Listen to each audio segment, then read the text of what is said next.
everyone, it's Sarah Crilley, and I am here in studio with our Women in Podcast Edition. Welcome, Sarah Strackhouse and Jennifer Litchfield. I could not help myself but take the opportunity to kick off this Women in Podcast series with y'all because you're boss chicks. You're amazing. You have podcasts. So let's start with Sarah Strackhouse. She's been a TV reporter and has been doing her show almost a year now. Yeah. It'll be a year on September 11th. Don't think that I'm not following and watching and stalking everything that you have going on. Funny. I didn't know if you'd remember that. Are you kidding me? Yeah. We've got a big party to celebrate with you coming up on the big 1 year. But the third season. So time flies when you're having a great time interviewing inspiring women like you are. Yeah, it really does. And to be honest, I was expecting to have my third season come out, a couple weeks ago.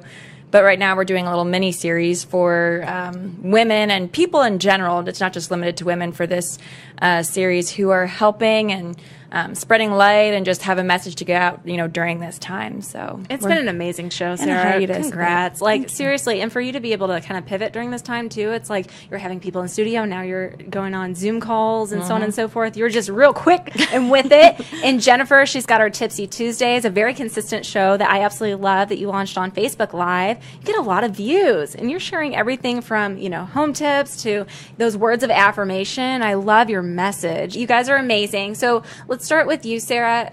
What brought you to the moment where you decided, I want to do a podcast? It's my time. Let's go. Oh, it was leading up to it. It was kind of last summer, and I was really excited because I was in this new role here at Real News PR. I had been a couple months at a content manager, and I absolutely loved it. But I was also still missing storytelling because, as a reporter, that's kind of what you're bred to do. You tell people stories, you share the facts, you talk to your viewers.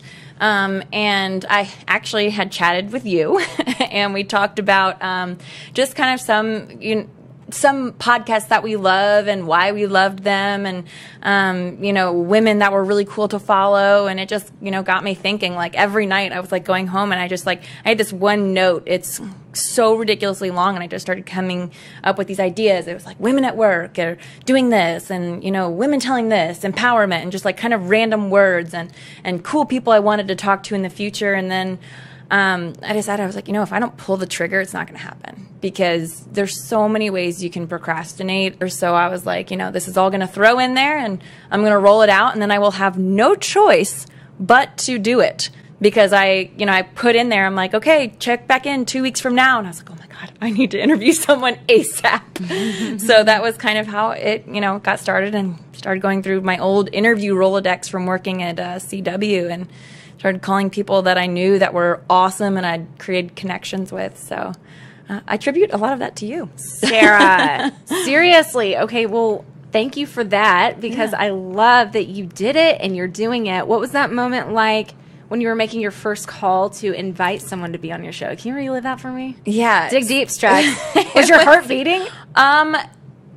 It was a woman that I had interviewed a number of times and I'd met through a friend. Number 2 person was a random that I was really nervous, and I had just finished watching a Netflix show, Last Chance U.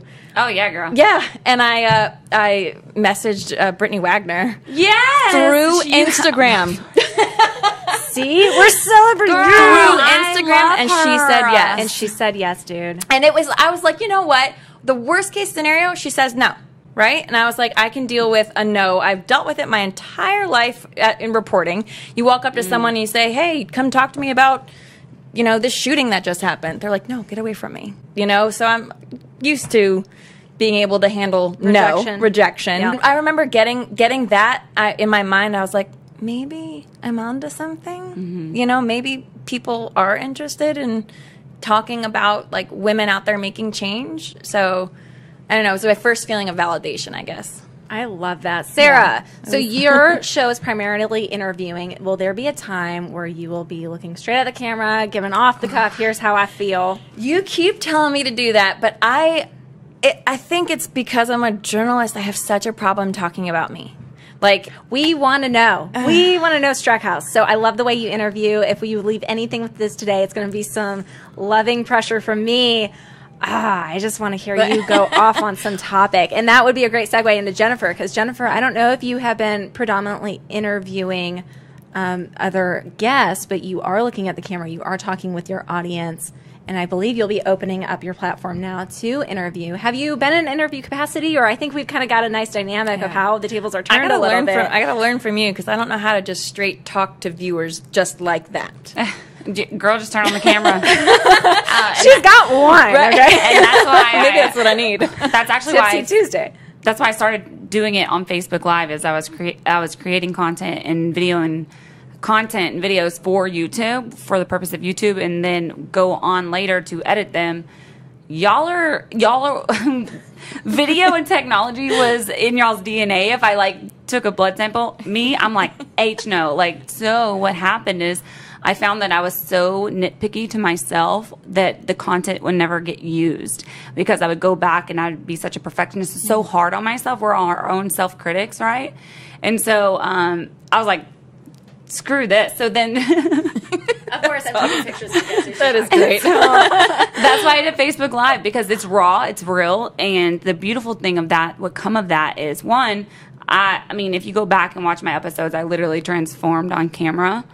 That's cool. That's really to be able to look back, right? Even my husband, I just overheard him the other day talking to someone, and he was like, they're like, dude, she's awesome, which was great to hear anyway. Yeah. Sorry, but and he's like, I know. He's yes, please keep going. Please tell more. Continue. He said, even in just the last 2 years, some may take offense to that. To me, it's like, my whole thing is I want to grow.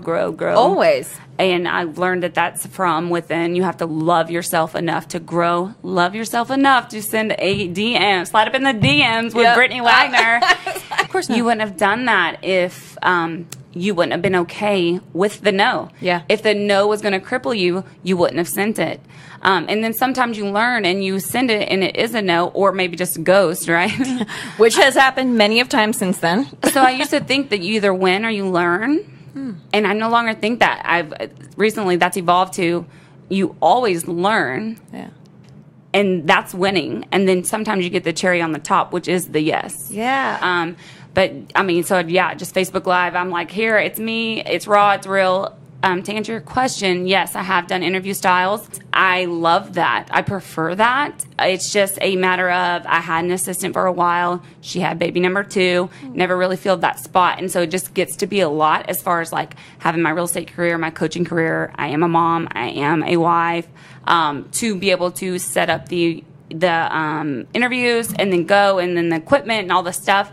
But I love that. I ended up setting my home up, my own studio, so that I could have people over to interview, because I love this energy. I'll talk in the camera just because I got something to say too. Yeah. So to Sarah's point is we were talking about this and we didn't know this was going down like this. But women do have the tendency, ladies, listen to me. Is this thing on? Sir? We do have the tendency to always want to hand over the microphone. And the issue with that is you have to be able to find the value and know your own value, and that your message is worth hearing and holds a punch and a power, just based off the intent. Just have the trust in yourself from the intent. What's my intentions behind this message?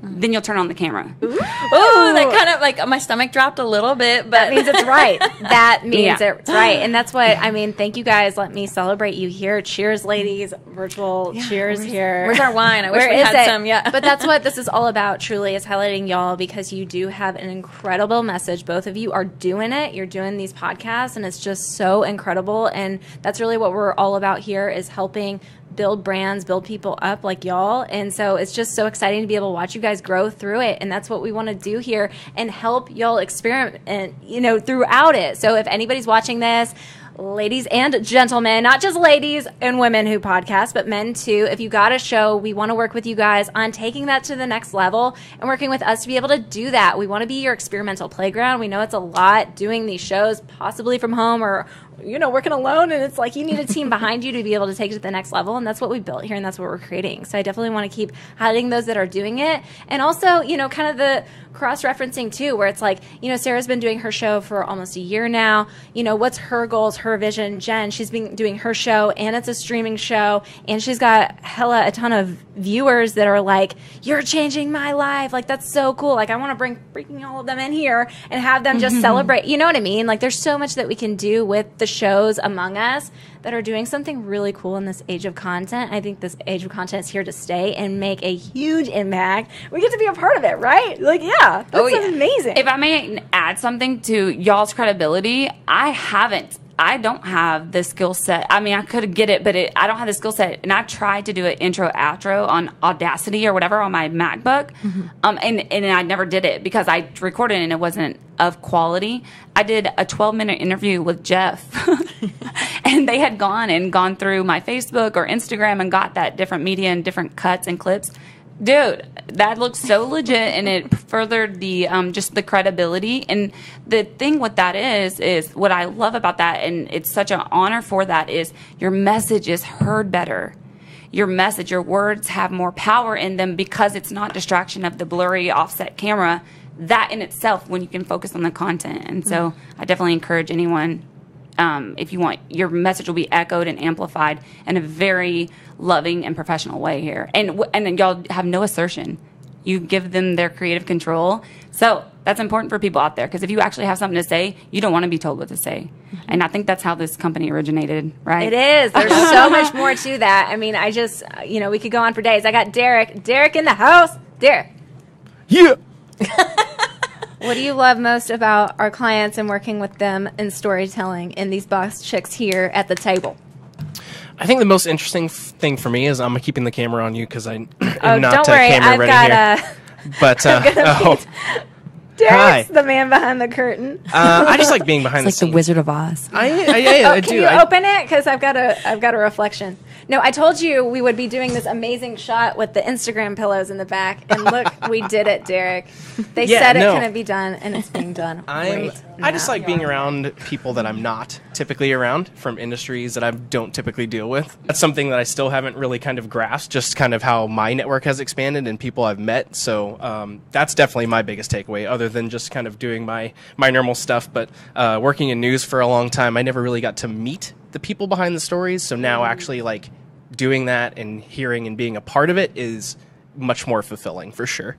What's some advice you have, because you've been a producer for so long, for those that want to experiment but they're in their brand and they're just not sure, is this the time? Or do you see our shows kind of come in and they're just a little bit uneasy about switching it up? What do you say to them? I tell people, especially people that are uptight and want to stick to a certain game plan, that's probably the worst thing that you can do. In terms of, I'll give you an example. For instance, I have a lot of podcasts that deal with real estate agents. And the big thing for them is to not talk about relatively anything real estate most of the time. 80% of the shows that do successful are when they either bring someone on and just have fun with them, or two, they just act like themselves and you fall in love with their personality and not who they are as a career professional. So that is kind of my main point. Is Derek, that's good. The more you are, that's really the more you are that you're just yourself. Hell yeah. People will want to do business with you because they know you. It would be, hey, I remember Derek from that podcast. Oh, that's right. Isn't he a real estate agent? That's the point that I try to get across to them. And the more structured it is, I think, the more trouble you're going to have gaining traction, because people want to see the real you. And you're going to turn people off. You're also going to bring people on. That's how anything works. You don't make friends with everybody in the world. So it's just building that network and putting yourself in front of people and just being vulnerable to the point of, this is the person that I actually am. And if you want to end up doing business with me because of that, perfect. If not, move on. Yes. Derek. See, we had to put Derek on the show. Even if this episode is celebrating women who podcast, Derek who podcasts too.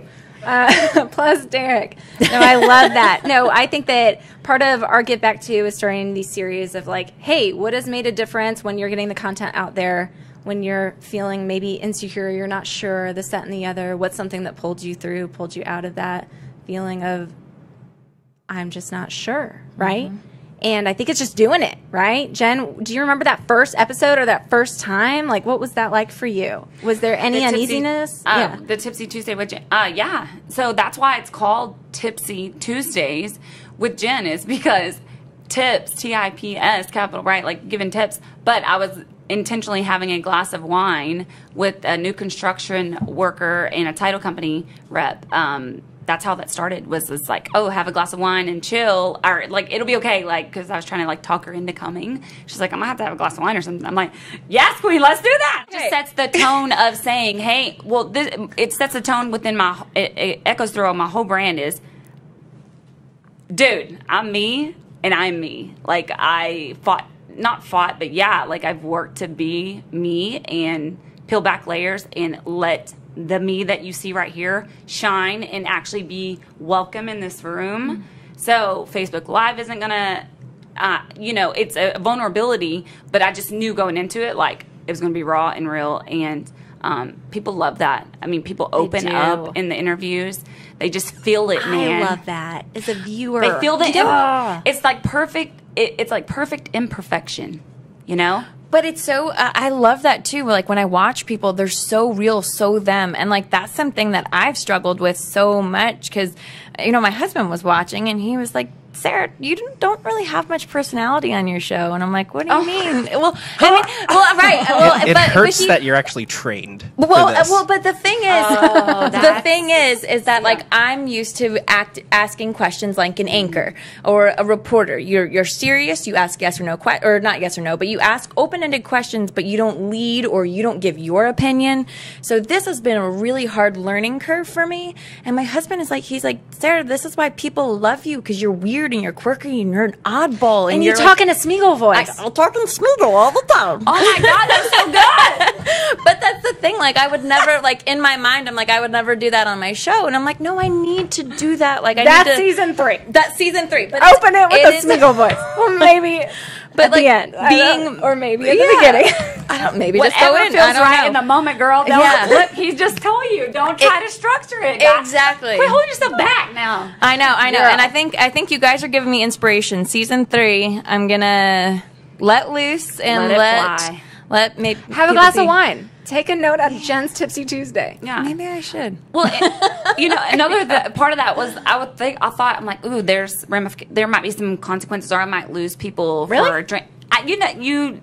Business is business. I'm an entrepreneur, and so you got to think it's like half strategy, half being true to yourself, half strategy, right? And it's like it has to align. But then I was like, you know what, like, dude, this is me.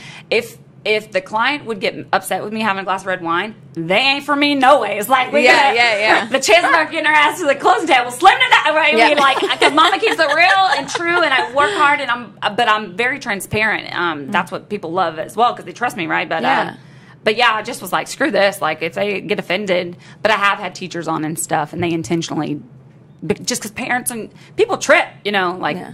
You have a glass of wine, all of a sudden, you forget that little Johnny gets a people are 70 real. And Miss Ashley lose all her credibility because one glass of wine. I'm like, kick rocks. Little Johnny did. Anyways. It's not the wine. Why he got the 70. You guys. Hold yourself accountable.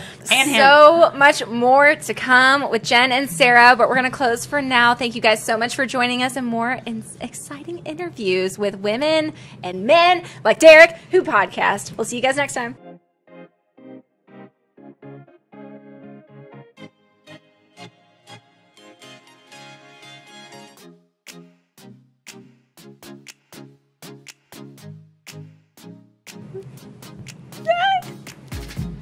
Thanks, Derek. I know we got the team meeting.